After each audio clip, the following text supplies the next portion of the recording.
नमस्कार मित्रांनो, स्वागत आहे तुमचं मराठी टेक मित्र या यूट्यूब चॅनलमध्ये. 1 जानेवारी 2024 पासून सर्व महिलांना एस-टी बस प्रवास हा मोफत मिळणार असल्याची बातमी तुम्हीही ऐकली असेल किंवा WhatsApp किंवा सोशल मीडियावर वाचली असेल. परंतु ही बातमी कितपत खरी आहे आणि कितपत खोटी याबद्दलची माहिती आपण या व्हिडिओमध्ये जाणून घेणार आहोत. राज्यात 1 जानेवारीपासून महिलांना एस-टी प्रवास मोफत असल्याची अफवा पसरल्याने सोमवारी सकाळी 7 वाजता सर्व बस स्थानकावर बस महिलांनी खचाखच भरलेली पाहण्यात आली आहे.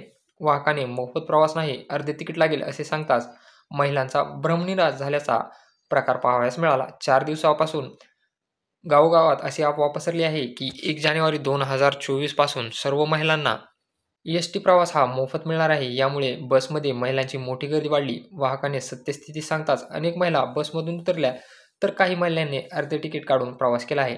तर ही जी आहे 1 जानेवारीपासून सर्व महिलांना मोफत एस-टी प्रवास ही एक अफवा आहे आणि यामध्ये काहीही तथ्य नाही. तर सध्या जे आहे ते महाराष्ट्रामध्ये महिलांना 50% तिकिटाची फीस भरावी लागते. म्हणजे 50%च फक्त त्यांना तिकीट भरायचं आहे. तर अशा प्रकारे सर्व महिलांना 1 जानेवारीपासून मोफत प्रवास मिळणार असल्याचे ही जी आहे ती अफवा आहे आणि यावर कुणीही विश्वास ठेवू नका. अद्याप असा कुठलाही जी-आर किंवा शासन निर्णय आलेला नाही किंवा एस-टी महामंडळाकडून अशी कुठलीही तुम्हाला ऑफिशियल माहिती देण्यात आलेली नाही. तर व्हिडिओ आवडला असेल तर चॅनलला नक्की सबस्क्राईब करा, बेल आयकॉनला प्रेस करायला विसरू नका आणि मित्रांसोबत व्हिडिओ नक्की शेअर करा.